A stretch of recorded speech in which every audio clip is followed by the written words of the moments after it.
new faces here, so I just wanted to introduce myself. My name is Charles Small. I'm the director of the Yale Initiative for the Interdisciplinary Study of Antisemitism. We run a seminar series, and this evening is a special seminar. We usually have it in the afternoon, but tonight we're having it at 7 o'clock, in part because Hillel Neuer and I were in New York City today, where Hillel launched his report today on the United Nations and anti-Semitism, and he'll be speaking about that, as you know, tonight.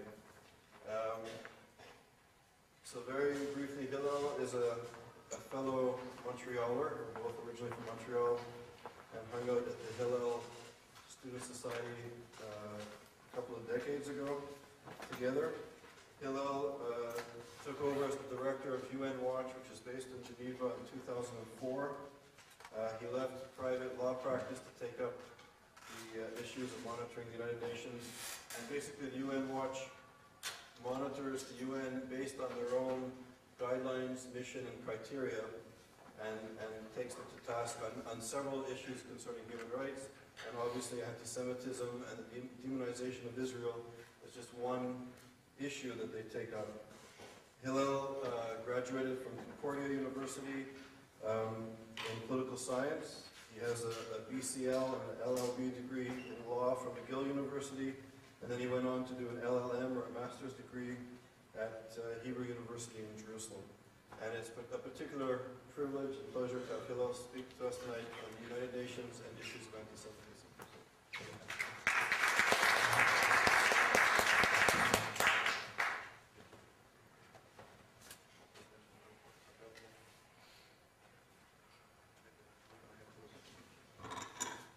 Thank you very much, Charles. It's a pleasure to be here. And thank you to the Yale Initiative for hosting me this evening to present a new report. We have copies in the trunk of a car somewhere. And those who are interested can approach Charles and tell you our report is called The United Nations and Anti-Semitism. It was released a few hours ago in New York City, and we released it here at Yale University. And it has also on the internet, worldwide release, and is being reported in the press as we speak. I'm delighted to see Caroline Gross, a former colleague from UN Watch, who's a fellow with us, and who actually wrote the first draft of this report before she became a student here at Yale Law School. Anything you like in the report, you can thank Caroline. And if it's something that you disagree with or you think is a mistake, I will take all the blame.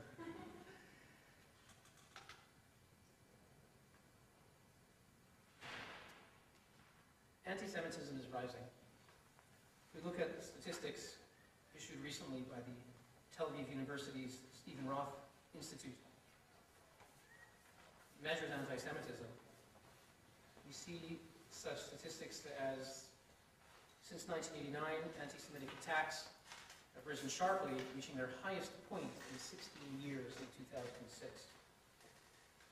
The issue of anti-Semitism is urgent, it is global, and the question is, what is the UN, as the world's premier global agency, doing about it? In June 2004, the United Nations held an historic gathering for the first time ever on anti-Semitism. Kofi Annan, then Secretary General of the United Nations, delivered remarks that were both candid and profound. And I'd like to share with you some of those remarks, which we feature in our report in their entirety. This is June 2004, UN headquarters, gathering on anti-Semitism. And he said, and I quote, "Anti-Semitism has been a unique manifestation of hatred, intolerance, and persecution, a harbinger of discrimination against others.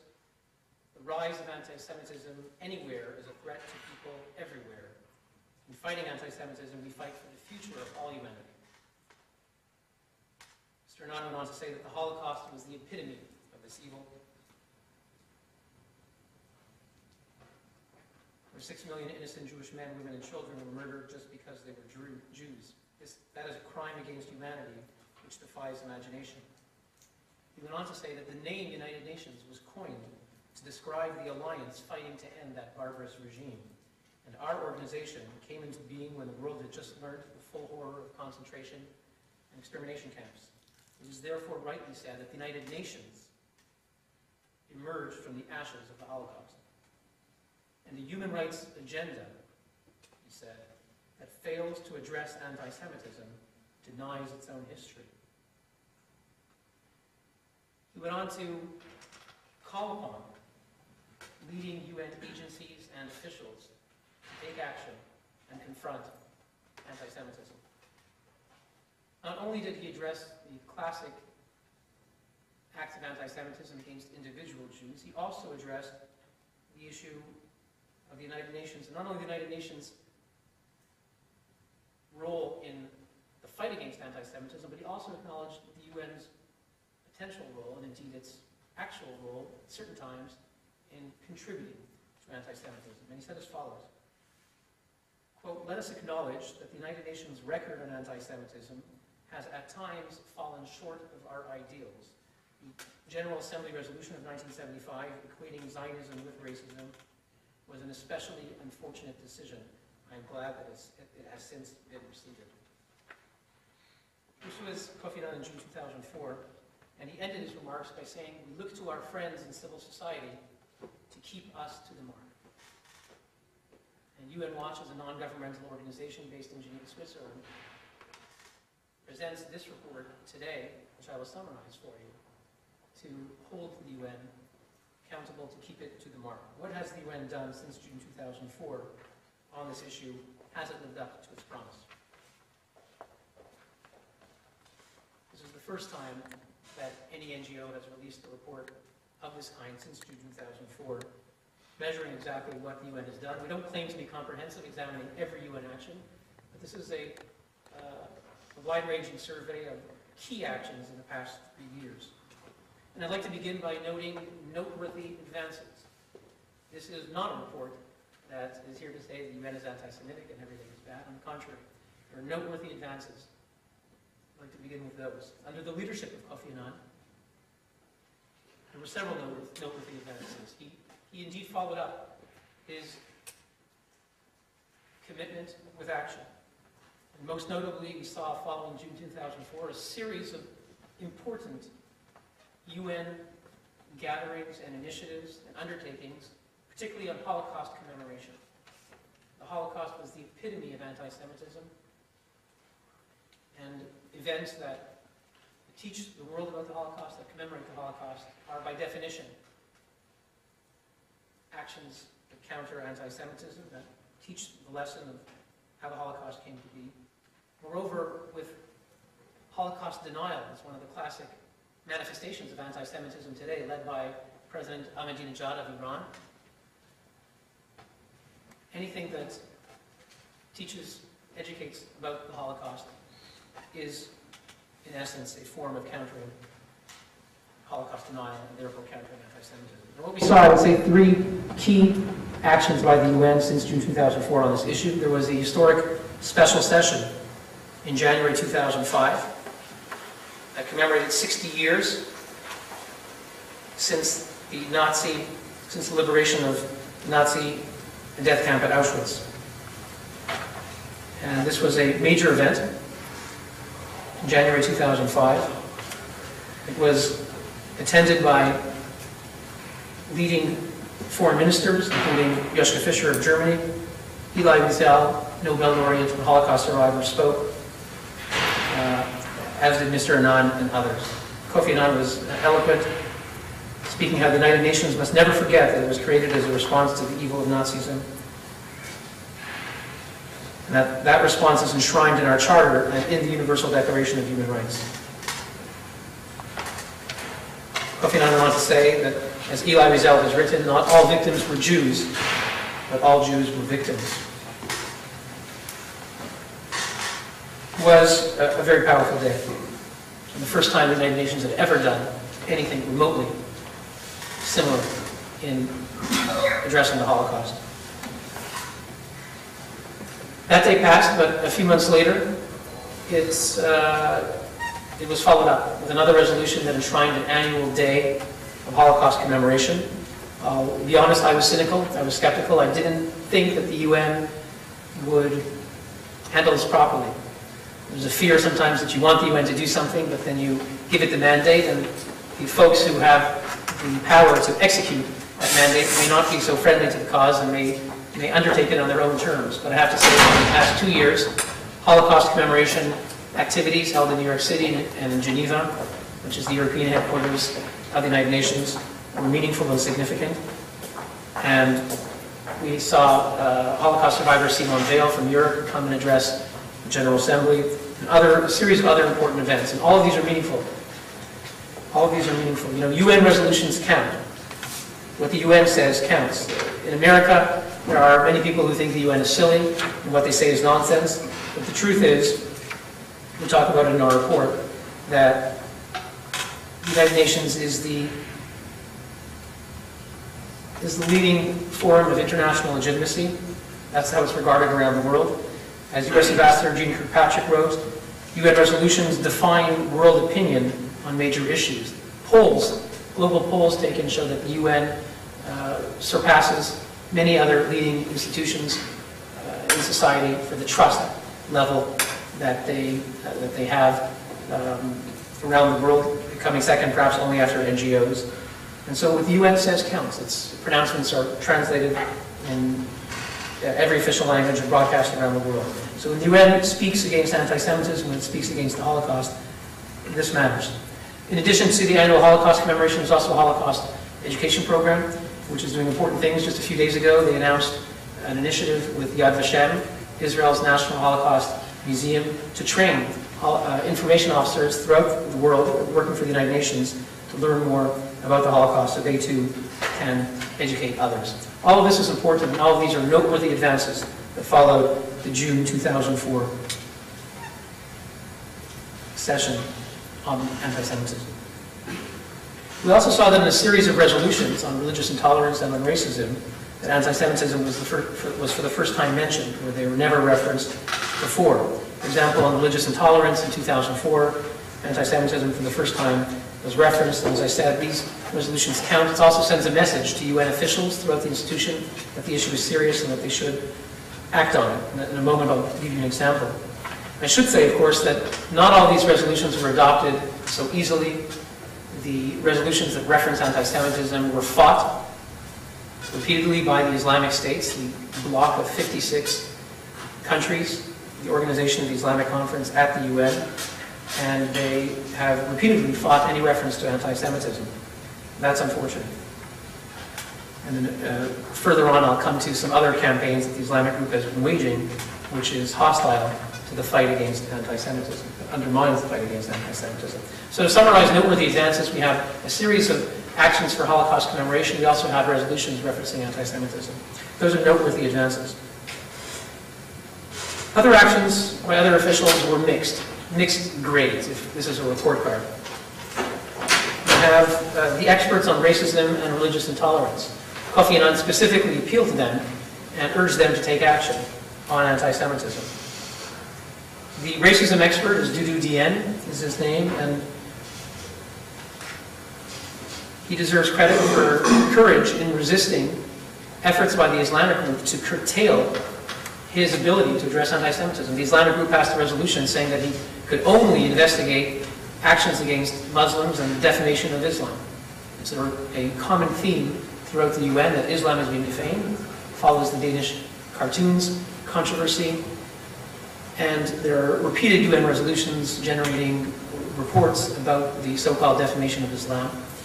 And so the racism expert was charged with reporting only on Islamophobia, but he had the courage to expand his purview and to include also acts of hatred against Jews and Christians as well. And one of the things he cited was not only Kofi Annan's seminar in June 2004, but also the resolution on religious intolerance, which he said referenced anti-Semitism, and therefore he argued he had a mandate to address it. And so he deserves credit for that. He also deserves credit for confronting Iran. When President Ahmadinejad denied the Holocaust and incited to the destruction of Israel, as he has done repeatedly, in one international forum after another, and this is not a mistranslation, as some have said, he's had many opportunities to clarify, and time and again, he's called the Holocaust a myth, and one form or another has called for wiping Israel off the map. Well, Dudu Dien, the UN expert on racism, confronted Iran in one of his reports to the Human Rights Council, and he made Iran answer for its crimes. Iran was forced to answer for the Human Rights Council. It was morally forced. It was not physically compelled to do so, but because the expert on racism raised it in an international forum, Iran felt it had to answer. And it gave one ridiculous answer after another, but it had to answer because the UN expert raised it, and so it's important. For all of this, we give him credit. At the same time, we gave him mixed grades because sometimes in some of his reports, he's relied on expertise that we might call dubious expertise in some of his reports. I'll give you just one example, primary example. Some 6 weeks ago in Geneva, a newspaper called the GHI, which is sort of distributed free, but widely distributed in Geneva, saw the following article, which talks about a new book by a woman named Esther Benbassa. She's a French academic. And she wrote a book called La Souffrance comme Identité. And she argues that Jews have been falsely creating suffering as an identity, and that in Europe, in fact, although Jews claim to have had a tearful history in Europe, she says that this is a misrepresentation. In fact, Jews have had a privileged existence in Europe. I haven't read the book, but this is a whole spread about this book saying, in fact, Jews have had a really fun ride in their 2,000 years in Europe. And I don't know exactly how she addressed the various burnings and expulsions in all the various cities in Europe over centuries leading up to the Holocaust. But that's her book. She is apparently Jewish. And this gave a very wide spread. And then on the side of the article about her book is other stories that are portray Jews in a negative light. There's one about the World Jewish Congress, some nasty things about them, and then about the Khmelnytsky massacres in Ukraine, saying how, in fact, it wasn't Jews who were the victims, but others, and so on and so forth. So there's sort of a whole spread which is borderline anti-Semitic and cites this woman, Esther Benbassa. Now, when Dudu Dienne had a seminar on racism and anti-Semitism, one of the main experts that he relies on, experts on anti-Semitism, is Esther Benbassa. And indeed, he comes to the conclusion in his report that, among other things, is critical of some of the leading advocates of anti-Semitism. So you have an event in a report meant to address anti-Semitism, and one of the top authorities that he relies on is a woman whose main oeuvre is fighting the advocates who fight against anti-Semitism and saying that it's exaggerated, and so on and so forth. So all of this is cause for concern, and that is a problem, as I said, when some UN officials take on something, they do it on their own terms, and they'll find people who they want to cite and pursue it in the way that they want to. So that's a problem. The UN expert on religious intolerance is Asma Jahangir. She has raised anti-Semitism in a mission to France, a country that is, of course, a place that has witnessed a rise in anti-Semitism in recent years. That was good. Unfortunately, on other issues, for example, textbooks in the Middle East, in Egypt and Saudi Arabia, which have documented, which teach children hatred for all non-Muslims, Christians and Jews. When this issue was raised by several NGOs and hundreds of people who wrote petitions online and asked her to take action, she did make some reference to it in the plenary of the Council in one of her reports, but it was really a passing reference, and we're not aware that she's actually confronted Egypt and Saudi Arabia for teaching hatred to millions and millions of children. And if we want hope for a new Middle East, it has to begin with the textbooks, and unfortunately we haven't seen real action from her on this issue, and we hope that she takes action. So we have some UN officials mixed grades. Okay, thank you. So we started with noteworthy advances, looked at some who got mixed grades. Now we come to inaction. Inaction. There are several UN officials who, regrettably, we found in our report inaction on their part. One of them is the High Commissioner for Human Rights, Louise Arbour. Now, when Kofi Annan had his call to action in June 2004, he said, quote, "A human rights agenda that fails to address anti-Semitism denies its own history." The leader of the human rights agenda is the High Commissioner. High Commissioner for Human Rights, Louise Arbour. She oversees the UN's efforts to protect human rights and to combat racism. She is, just recently, for example, appointed the Secretary General of the Durban Review Process. You know of the Durban 2001 Conference Against Racism. It was meant to be against racism. There's a new process called the Durban Review Process, and the chair is Libya.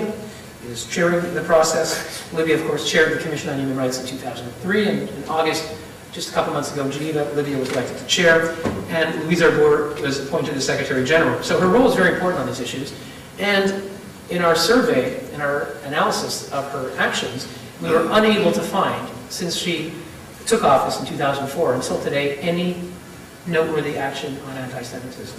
We searched and could not find, maybe we missed something, but we couldn't find anything.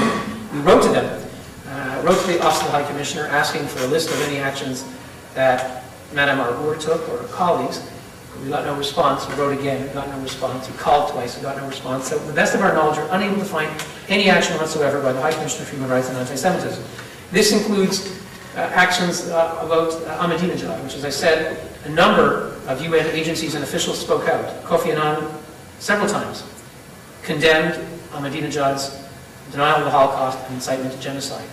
The new Secretary General, Ban Ki-moon, has done the same and deserves credit for that.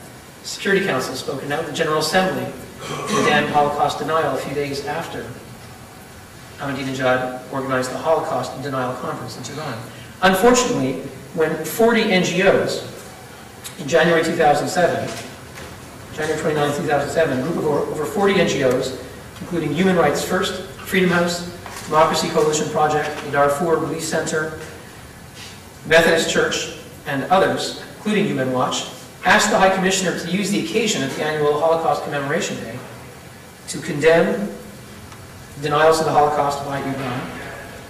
One of the outrages cited by our NGO coalition was a letter submitted by the mission of Iran to the Human Rights Council, by Iran's envoy to the Human Rights Council, an official letter that was circulated as a UN document justifying the Holocaust Denial Conference and calling into question the Holocaust itself. This obscene letter was circulated to all governments. It actually was done so by the Office of the High Commissioner, not because they were being malicious, but because that's just the protocol. But when we asked that this, among other things, be addressed, we got no response. This is a matter of deep concern, and I have no explanation for it. We did, on occasion, get a few responses, UN Watch and others, of private letters expressing concern.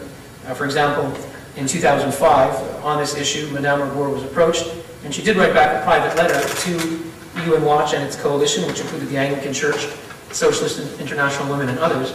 And she wrote back saying that she endorsed a statement by the Secretary General of 27 October 2005. This is a weak, you write a private letter, it's not a public statement, but a private letter, and in the private letter you don't even say, I condemn the President of Iran for denying the Holocaust, but say, by reference implicitly, I support such and such a statement. It's the difference between calling someone a murderer and saying, I call you the word that's found on page 895 of the dictionary, the Oxford edition, the concise Oxford dictionary. So at the UN there are levels of condemnation, and every government knows it. In diplomacy there's a whole language, and governments are very attuned to the statements that are made. And so when governments see that the public denial of the Holocaust, incitement to genocide, which is the ultimate violation of human rights, when all this is answered by public silence and by private letters that are at best implicit, this sends a message. And the UN holds the pulpit that, as I said, is valued around the world, and the highest pulpit of human rights, the High Commissioner, needs to speak up. And so we're concerned that we haven't seen any action on anti-Semitism. We're also concerned that the representative of the High Commissioner in New York City, Mr. Craig McIver, when he attended a UN event about genocide and the Holocaust, when he was asked if he would address, Ahmadinejad was about to come, this is in 2006, Ahmadinejad was about to come to the UN, and he was asked by a member of the audience what he had to say about Ahmadinejad and genocide, and one of the panelists gave a long, very substantial response, very directly condemning Ahmadinejad and saying how the conjunction of calls for genocide and nuclear weapons were a serious matter requiring all the world's attention.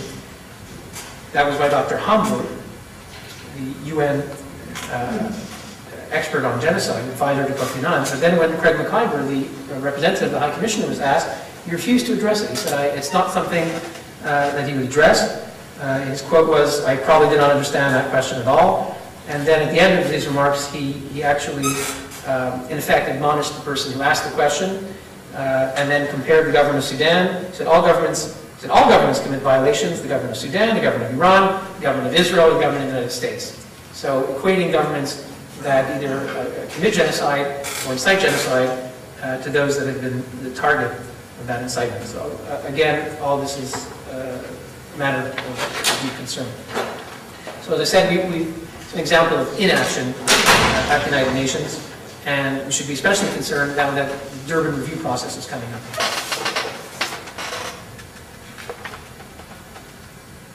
Next category, after inaction, unfortunately, is obstruction of action. There are also, at the United Nations, we find instances where action against anti-Semitism is undermined.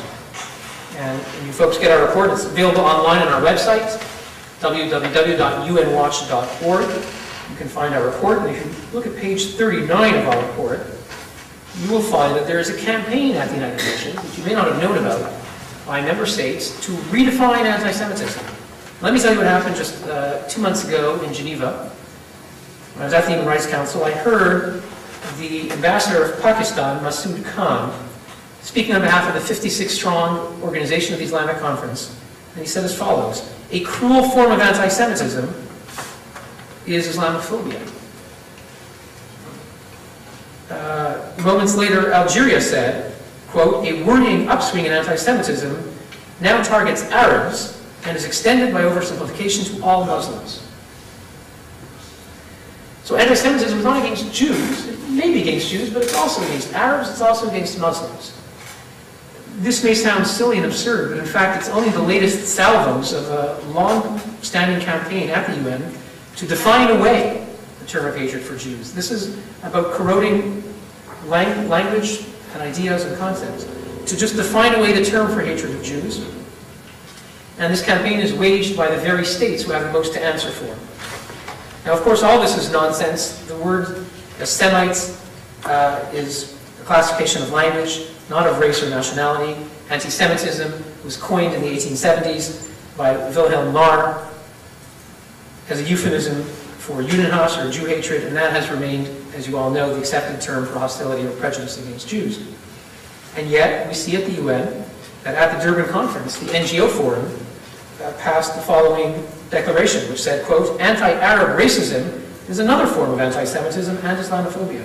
So this is repeated throughout the United Nations and pushed by the Islamic group in Arab countries. Why do they make this absurd argument that anti-Semitism is against Arabs and Muslims? Well, it's not that complicated. Amir Rushdie, an Egyptian diplomat in 2002, rejected accusations of anti-Semitism in Egypt, and he said, because, quote, "The Egyptians were more Semitic than the Israelis, having lived in their country for 7,000 years. And then he said the following year at the Human Rights Commission, quote, "No one could accuse Egyptians of being anti-Semitic, since that would be a contradiction in terms." So absurd as this argument is, its function is clear. It's meant to be a shield for Arab states or Islamic states whenever they're accused of anti-Semitism. Say it's impossible. We're Semites, we're the victims of anti-Semitism. How could we possibly commit anti-Semitism? And, at the UN, those who make this argument may or may not believe it, but there are many ambassadors from other countries who don't know very much about anti-Semitism, and these sort of silly plays on words may actually resonate among them. Or at best, maybe to sow confusion, so that whenever the UN does condemn anti-Semitism, the Arab and Islamic states can say, well, actually, it's about us. And there is sort of, as we see oftentimes at the UN, this odd contradiction whereby 10 NGOs wrote to complain to the chair of the Islamic Conference, and he just wrote back, and he insisted that, he said, you, the 10 NGOs, including UN Watch, you have your interpretation of anti-Semitism, and we have our very legitimate claim. And what it seems like what they do is, on the one hand, these same states that fight against any reference at all to anti-Semitism are the same ones who say they're the victims of anti-Semitism. You think that if they were the victims of it, they would want to reference it.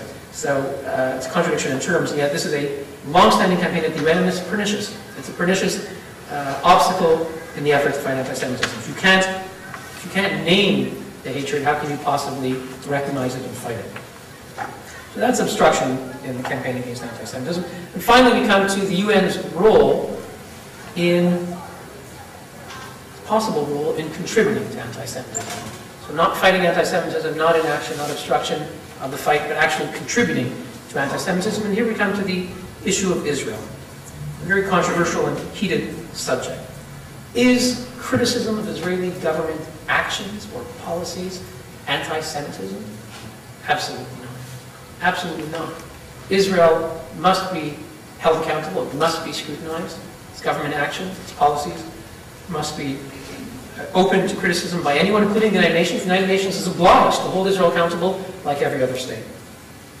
At the same time, it is clear, as Kofi Annan said, that sometimes there are times when criticism of Israel, legitimate criticism of Israel, becomes something else, and it crosses over into something entirely illegitimate and demonization of Israel and of the Jewish people as a collectivity, using Israel as a mask. Kofi Annan said in January 2004 that, quote, "No one should be allowed to use criticism of Israel's actions as a mask for anti-Semitism." And here he was speaking about intent, the intent of those who try to mask their intent. But of course, one could also, and I think for our purposes, just look at the effect. What is the effect of these UN resolutions? And in our report, on page 42, we look at leading authorities who address this issue. And this issue is clearly controversial, but it has been addressed by leading authorities. And I'll just cite briefly the EU's own definition, and then examine the UN's record. According to the European Union Agency for Fundamental Rights, formerly known as the European Monitoring Center on Racism and Xenophobia, the EUMC, in a 2004 analysis on anti-Semitism, they provide a working definition, and they provide that anti-Semitism can manifest itself with regard to Israel in the following examples. One, when the Jewish people are denied their right to self-determination. For example, claiming that the existence of Israel is, in its essence, a racist endeavor. Second, when one applies double standards by requiring of Israel a behavior not expected or demanded of any other democratic nation. Third, when symbols and images associated with classic anti-Semitism, such as claims of Jews killing Jesus or blood libel, are used to characterize Israel or Israelis. And finally, drawing comparisons of contemporary Israeli policy to that of the Nazis. All of these are indicators where criticism of Israel may in fact constitute anti-Semitism. Other leading authorities address this issue, including Walter Laqueur, Natan Sharansky, former Israeli cabinet minister, and Soviet prisoner of conscience, has a 3D test where he looks at demonization, double standards, and delegitimization. All of these, I think, have a common thread. They seek to address resolutions or other pronouncements that are fundamentally irrational, that do not seek to actually promote human rights, but seek to really just demonize Israel. And so the question is, looking at the UN's record in the past 3 years, how does it measure up in potentially contributing to anti-Semitism? What I'd like to do, and we do in our report, is just examine case studies of 2 UN bodies. One is the General Assembly, and one is the Human Rights Council, and just to look at the past year, so 2006, 2007, of both bodies, how they treat Israel as case studies. And just by way of background, just for a moment, to give some background on this issue. In 1975, as Annan had mentioned, the UN passed a resolution called Zionism is Racism. It was initiated by the Arab states together with the Soviet Union. It was adopted by a broad majority, although many democracies opposed it. Eventually, this pernicious text was repealed. The intent of that resolution was to strip Israel of its legitimacy after the Holocaust in the post-war world. Racism is the enemy of mankind, rightfully so, and if a government, if a country is fundamentally racist, it has no right to exist, it is not legitimate. That was the intention of this campaign. That resolution was repealed, but regrettably, at the United Nations, there remains very much an infrastructure where the spirit of Zionism as racism lives. And it lives in a series of UN committees and reports and resolutions that together form an infrastructure that demonize and delegitimize the state of Israel. And if we look at just the past year, 2006, 2007, you will find that in the General Assembly, the premium voice of world opinion of the United Nations, only a handful of governments and countries were singled out for censure. Only a handful of countries. So for one resolution each, Uzbekistan, Iran, North Korea, and so forth. Just a handful of countries. Israel was singled out for 22 resolutions. So a handful of countries won each, and Israel had 22 resolutions. This has an effect. The international forum, the world's premier forum of international law, condemns one country, one nation, 22 times in one-sided resolutions. All these resolutions are entirely one-sided. They make no reference whatsoever to Islamic Jihad, to Hamas, to Hezbollah, not at all. These one-sided resolutions add up and contribute to this infrastructure of demonization. That's at the General Assembly. And in our report, there is the most thorough analysis of each one of these resolutions. It's appendices to our report on pages, found on pages 53 of our report. And it looks at each resolution, who initiates these resolutions, and inevitably they're almost entirely introduced by the Islamic states, or by countries like Cuba. And there we provide a summary and analysis explaining why these are one-sided, and they're fairly obvious. These are one-sided resolutions. Even worse, regrettably, is the Human Rights Council. The Human Rights Council, based in Geneva, Switzerland, the highest intergovernmental human rights body, was reformed. It used to be called the Commission on Human Rights. The Commission on Human Rights used to single out Israel in 50% of its resolutions. That body was reformed in June 2006. A new body emerged called the Human Rights Council. It was supposed to be better. In the first year since its inauguration, what has happened to the Human Rights Council? The number went up to 100%. In the first year of the Human Rights Council, 100% of its condemnations against countries were against Israel. Not a single other country, 191 member states, was referenced once.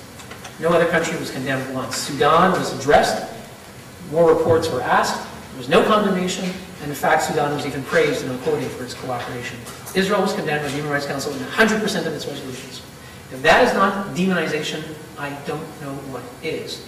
These resolutions, again, were entirely one-sided. When Hamas attacked Israel and kidnapped the serviceman Gilad Shalit, Israel responded. Israel was condemned in a resolution, an emergency session. No mention whatsoever of Hamas. When Hezbollah attacked Israel in the summer of 2006, Israel responded in the same resolution, emergency session, accusing Israel of war crimes, not a word mentioning Hezbollah's attack. Many European governments that sometimes abstained voted no on these resolutions. They were that pernicious. And even human rights groups, which frequently criticize Israel, such as Amnesty International and Human Rights Watch, condemn these resolutions as biased. So for an entire year, first year of its new manifestation, the Human Rights Council condemned Israel alone. This is Israel not as the worst violator, not only as the worst violator of human rights in the world, but as the only violator of human rights in the world. Nothing about Saudi Arabia, China, Sudan, and so forth. So that is what we see at the Human Rights Council. And my friends, I'll just give you one anecdote, and I have to wrap up soon. When I sit there at the Human Rights Council as the Executive Director of UN Watch in Geneva with my colleagues, and I was sitting there last year at these sessions, and two things struck me, two moments of the fundamental irrationality of it all.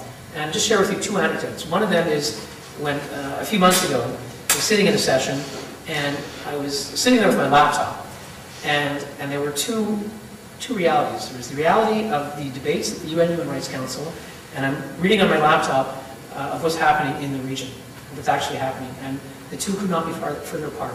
This was a few months ago when Hamas and Fatah were engaged in a civil war, and they were killing each other. Dozens and dozens of people were being executed. Israel was not involved at all. Israel really took a step back and had no presence whatsoever in any of this. Hamas took over Gaza and remains in control of Gaza. And during this time, I'm reading on my computer screen what was happening live, that people were being pushed off rooftops in the Gaza Strip, pushed off rooftops.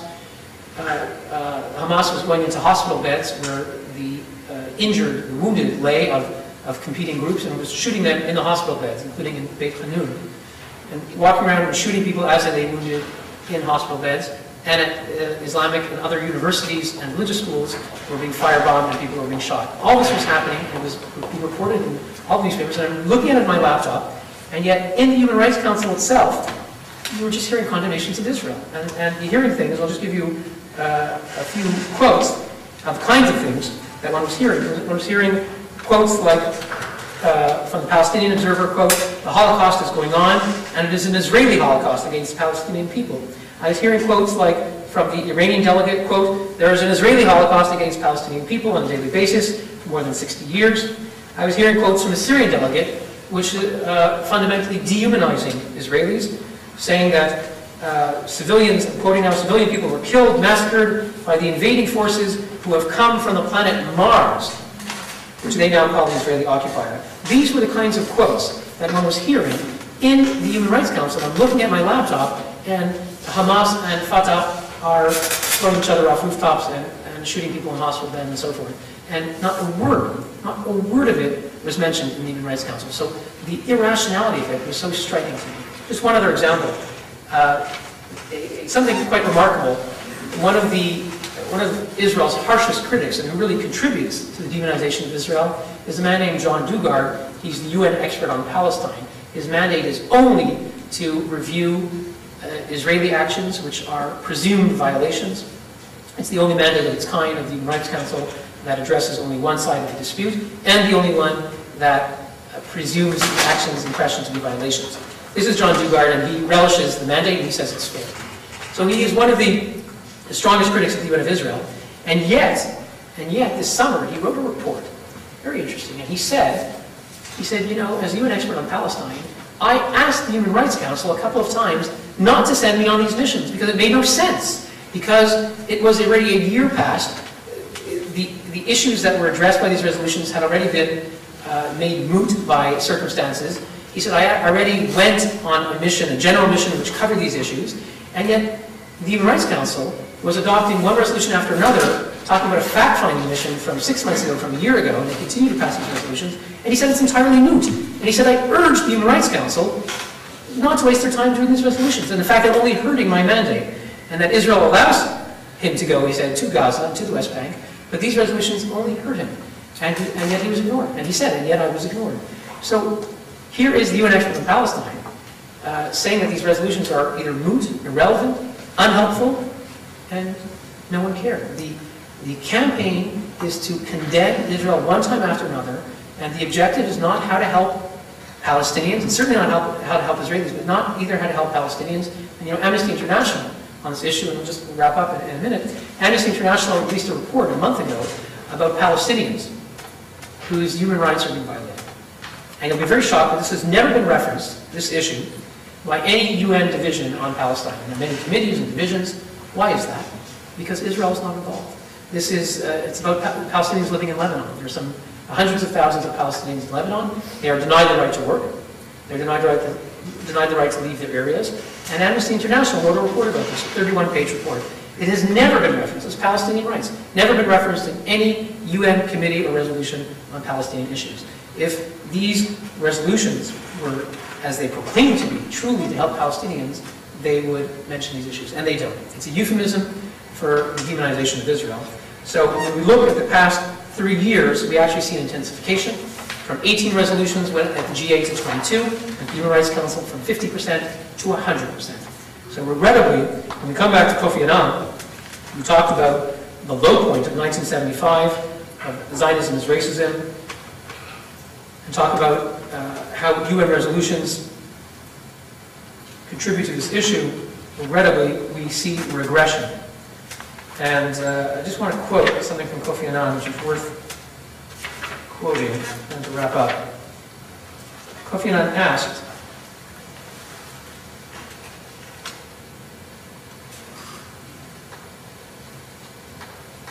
if all these resolutions do anything.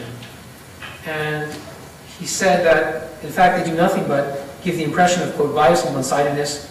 And to some, noted Annan, quote, it sometimes seems the United Nations serves the interest of all the world's peoples but one, the Jews. And yet, regrettably, on this issue, he was ignored. The one final issue I need to mention is what happens with these resolutions. As I said, they become perceived as expressions of world opinion. Some diplomats in New York, at the General Assembly and in Geneva, will say, we support these resolutions because realpolitik, we want to give the Arab states something, for national interest, but fundamentally, who really cares? These don't really matter. But they know that they matter, and they do. And, we looked at, this report does this for the first time that's ever been done to my knowledge, on page 48 of our report. We actually opened up what happens with these resolutions. And did you know that in the Middle East, in Iran and in Syria and in Palestinian areas, the moment these resolutions are adopted, they are trumpeted by all of these extremists? Did you know that Iran's Ayatollah Rafsanjani dedicated half of his Al-Quds Day mass rally when they chant death to Israel this was in 2006, last year, to UN resolutions saying that Israel is violating international legitimacy. And I want to give you one quote of how these resolutions are used in state propaganda. Syria's state media, when one of these resolutions was adopted, they immediately rushed to press to tell the Syrian people, and I quote, this is the Syrian government telling its people, quote, "This reflected Israel's isolation and proved that our causes are just and enjoying broad international support."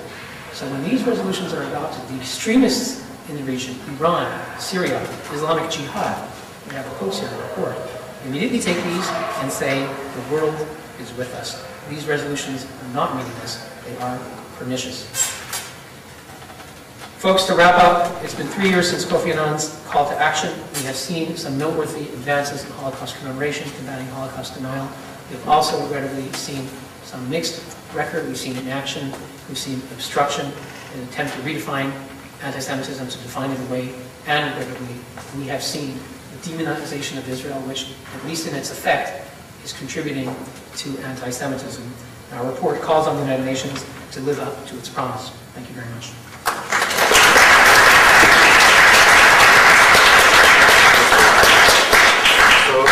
Hillel's agreed to take some questions and answers, answer the question period.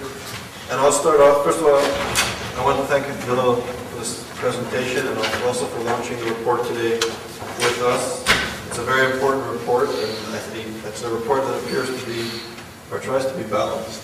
So this is my critical question. There's something to me, for whatever it's worth, quite pathetic in the sense that it's taken the United Nations 65 odd years to speak out loudly and clearly about the Holocaust and the tragedies of the Holocaust. And it should never be minimized at all. And it is an advance at some level. But there's something pathetic about condemning a genocide that took place 65 odd years ago when member states, states that are in charge of human rights affairs and that sort of thing, and communities of the United Nations, are actually engaged in spreading or at least inciting the notion of genocide, the wiping out of Israel, the killing of Jews. Organizations like Hamas, Palestinian organizations, Lebanese organizations, Iranian organizations, and others literally, clearly call for the annihilation of Jews and their materials. So my question is, how, as an NGO, challenging, how do you develop an action plan? Planning stages. How do you develop a plan to really confront, as you said, sprinkled throughout your talk, this pernicious form of genocidal anti-Semitism? Is there a way to develop a plan to enlist the support of rational actors and states to try and deal with this horrible scourge? Thank you. I don't know that there is a magic solution, and clearly you raise a vital issue. We talked about the UN's positive contributions on addressing the Holocaust, and that's dead Jews. And we're all very sad about what happened to dead Jews. What about live Jews? What are you doing for them? And to be fair, Secretary General Annan and Ban Ki-moon and even the Security Council did condemn Ahmadinejad for, among other things, what was said against Israel, genocide against Israel. It surely wasn't often enough. It was one or two statements, and we wish that these statements would come every time Ahmadinejad says them. Each infraction deserves a response. Every public statement like that deserves a response, and so we haven't seen enough. But there has been some. So to be fair to the UN, and our report really tries to be fair to the UN. This is not something to paint in a broad brush. At the same time, there are member states, and the UN, regrettably, the Human Rights Council is reflecting the hatreds that prevail in certain member states. Regrettably, the Human Rights Council has become dominated by many of these states, supported by dictatorships from other regions of the world. So what is the action plan? I don't know what the solution is. I can tell you what we're trying to do, and the UN Watch works with a broad range of coalitions. As you saw, that speaking on Holocaust denial, a range of religious groups from around the world. Our letter to the chair of the Islamic Conference from a few weeks ago was signed by actually an organization from Pakistan and many others, and Christian groups and church groups and women's coalitions. So there are many groups that care about this issue. It's not an isolated issue. And the best that we can do is try to win over the well-intentioned. We're not going to win over Iran or Syria and regrettably other Middle Eastern states that are quote-unquote moderate. Unfortunately, in this issue, they've been harmful. But one would like to win over at least the democracies, and it's not always the case. Regrettably, on these issues, a great democracy like South Africa and India votes for every Islamic resolution, no matter how one-sided, for their own realpolitik or whatever the reason, they vote for every resolution. Regrettably, the Latin American countries, almost every resolution, of these 10 resolutions condemning Israel, all one-sided. The Latin American countries, almost to a fault, voted for every single one. Switzerland has voted against some, Spain and others voted yes and others. So regrettably, even democracies, for a range of reasons, do not see eye to eye with NGOs such as ours on these issues, and that's deeply regrettable. We take heart that Kofi Annan and Ban Ki-moon have condemned the Human Rights Council in diplomatic terms. When the Human Rights Council instituted an item on the agenda for the permanent indictment of Israel in June 2007, and it's about to go before the General Assembly next week, and they'll either confirm it or overturn it, and 99.99% they're going to confirm it. It's the permanent indictment of Israel on the agenda of the Human Rights Council. Ban Ki-moon spoke out against it, and when we UN Watch referenced that and quoted him, the Egyptian ambassador rose to the floor and said that's not what Ban Ki-moon said, but of course it is what he said. And in fact, the Islamic group condemned him a month later. He said it in June 20th, 2007. A month later, at the Human Rights Council, the Islamic group and Egypt got very upset. So when UN officials speak out, their words resonate. And so the best that we can do is try to reach out to UN officials who are well-intentioned and get them to use their moral power the best that they can, and to reach out to democracies, some of whom have spoken out, but clearly not enough. And we hope that they will pay heed to our report. Our report will be sent to all 192 governments, and we hope that they'll pay greater attention to these issues. And just to follow up very quickly, there's a bit of a movement developing in Canada and Australia and actually in the United States Congress. The 1948 Convention on the Punishment and Prevention of Genocide, Article 3 stipulates that incitement to genocide contravenes the convention, and that people, individuals or regimes engaged in incitement to genocide ought to be brought to trial. Is that a plan of action that UN Watch or other organizations give any credit to or credibility? Is this a possibility to pursue? Well, I think it's perfectly appropriate and correct. The Genocide Convention is very clear about incitement to genocide, and President Ahmadinejad could not be more clear, saying time and again to wipe Israel off the map. With the conjunction of this race for nuclear weapons and parading Shihab missiles on the streets of Tehran, which say death to Israel. So there's really no secret here about what his intentions are, and I don't think anyone could claim that they didn't know in advance. And so from a legal perspective, and I used to be a lawyer and I still pay my dues to the New York State Bar, so from a legal perspective, and the Yale lawyers can correct me, I think it's a pretty open shut case. The question is this going to go anywhere, and so forth. I don't know that it's really going to go anywhere. Member states don't want to take this on, but I think the point needs to be made. And UN Watch supports it. We haven't ourselves been involved in the organizations that have been, and we support their efforts, and clearly this point should be made. And if a member state, such as Canada, I know that Professor Hillel Neuer is trying to get to Canada, there's a parliamentary committee that has raised this issue in Canada. We hope that governments would pick it up, absolutely. With all due respect, did you not commit a self-inflicted wound in first saying that it was worthy to do it, then articulating all the problems that you did? I think there's a lot. There's a... As I understood you began by saying that there is a worthiness in having the UN, but then again you enumerated time and time again all the problems associated with its forum for communicating anti-Semitic Israel, what have you.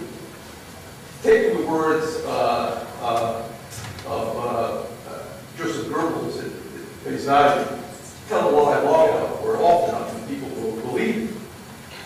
Has the UN not just given audience to lies, but it has given audience to truths, so that we have in fact maybe taken a step forward, but 2 steps backwards with regards to anti-Semitism? If you go back only a couple of years ago, after the siege of Geneva was out, Saeed Erekat, one of the Palestinian representatives, got on TV and said that there was a massacre in which tens of thousands of Palestinians were killed. After UN acknowledged that I think the total in the end was 73 people died in Geneva, he was interviewed again. And he said, what difference does it make? 73, 10,000, it was still a massacre. And that's all that people hear. And so, what is being accomplished by giving audience this type of rhetoric? Where do we benefit from that at all? Well, I certainly agree with you that we don't benefit at all from any of this rhetoric. And in fact, I was doing some research. There was a conference held in 1986 about anti-Semitism, anti-Zionism, looking at the Zionism's racism resolution. One of the papers was a member of the U.S. Subcommission on Human Rights, not a Jew. He was talked about his own experience being a member of this UN subcommission and hearing so many anti-Semitic remarks, and he said that oftentimes the presiding officer in other member states would say nothing. And regarding the issue, he wrote this article in 1986 and is still with us today. So clearly all of their statements are not beneficial at all, they are pernicious, and they promote anti-Semitism, and they're terrible. The question is, to what extent do we judge the UN as a whole with it? The UN is complex. It's, we, UN Watch, support the UN's founding principles. We support the role of the UN. We believe the UN has a unique role in today's world. It's an institution that can do so many things that no one else can. That said, we are also one of the leading organizations in the world, I'd say the foremost organization, fighting anti-Semitism as well as promoting human rights for all. So how do we square the two? Well, the UN is a vital institution, and yet it very often falls short, and there's no way around it. The UN is not going anywhere. Even if we didn't like the UN and thought it was all nonsense, and it's not. There are many good things that the UN does on a full range of issues, whether it's world health, refugees, and many things. Even if one thought the UN was all bad, it's not going away. Some people in America might wish it away, but it's not going away. It's there, and there will always be an international institution of its kind. And so ultimately, we have to deal with this forum as it exists, and if it weren't the UN, it would be another forum. You know, these similar things were raised when the Red Cross meets, when the International Year of the Woman met in 1974, they said Zionism is racist and so forth. So it's something that one has to, it's not a simple thing to be there at the UN, to hear all these things, and yet to believe in the UN as an institution. It's certainly challenging. We continue to do so, and yet we try to make it better by building coalitions with governments and UN officials. And there's no simplistic solution to this. And the terrible things we see at the UN reflect hatreds that exist in the world, reflect the tyranny that exists in the world. In some ways, I think personally, I found it beneficial for me, as someone who lived in Canada and Switzerland and the United States and other countries, always in democracies. And I never lived in a tyranny. And I don't know what they think. And you sit at the UN, you know what they think. They tell you. And it's actually very instructive. And you know that in these countries, they're telling people that anti-Semitism is not against Jews, or perhaps believe that the Protocols of the Elders of Zion is something that's real. And so, in that sense, what I mean to say is it reflects deeper problems. The UN is not necessarily the source of the problem, but clearly, when forums like these are subverted, the Human Rights Council votes 100% of its resolutions to condemn Israel, it raises questions about its credibility, very deep questions about its credibility. And we just have to speak out against it. It's not going away. The U.S., take the Human Rights Council as an example, the U.S. Decided not to run for a seat. Is that the right approach? Those who supported this approach said, how can we add credibility and legitimacy to an institution that has completely failed, not only in Israel, but that has failed on the full range of human rights issues? And I understand and respect that approach. The question is it making a difference? Well, the U.S. is not a member, they're just an observer, and they're kind of stepping back even further from being an observer. And is it making a difference? Well, it's going on. The U.S. is not the only country in the world, and it's far less significant than it used to be. The Europeans believe in this institution, and they're there, and this body goes on, and it says what it says. And our approach actually is the best thing probably would be for the U.S. to be in there, and perhaps to take the approach of Senator Moynihan, who in 1975 was the U.S. ambassador to the General Assembly. And when it adopted Zionism as racism, he said, "The United States rises to declare that it does not acknowledge, it will not abide by, it will never acquiesce in this infamous act." I would like Ambassador Moynihan to be back at the Human Rights Council, but he's not. Well, let me just President, there is an American ambassador who is there and does speak out, and we very much appreciate the work that he does in America. He is outspoken, but what I mean to say is, I think perhaps in these issues, the best way to do it is to confront the evils instead of walking away. Sometimes walking away is important, but from a permanent forum may not be the answer. Sorry, I don't care people. Maybe your last answer makes this question moot, but I was just wondering that as Western democracies provide the vast majority of monetary funding to the UN, countries like the U.S. and Canada and France and Germany, what does the UN Watch think about a monetary compulsion to equal opportunity human rights within the UNCHR? I'm not trying to say, what do you mean by monetary compulsion? You mean like withholding funds if they don't behave properly? Yeah. Yeah, this is something that has been attempted at times. Actually, it's happening now. There's an initiative in Congress, and I forget exactly where it's at. I believe the House already passed an initiative. I don't know if it's yet become law, but it seems like it had bipartisan support and so forth to do exactly that, to withhold funds, withhold U.S. contributions to the Human Rights Council. And is this a good idea? What does UN Watch think about it? Well, I think that at times the U.S. contribution, which is 22% of the budget, is important leverage. And I'm speaking personally, not from my organization. We haven't come up with a policy statement on it, so I'll just speak personally. Personally, I think there may be times when the leverage that the U.S. or other governments have with their money, with taxpayer money, can be used, and it can get the UN's attention. And I think it has a role to play. But you can't overdo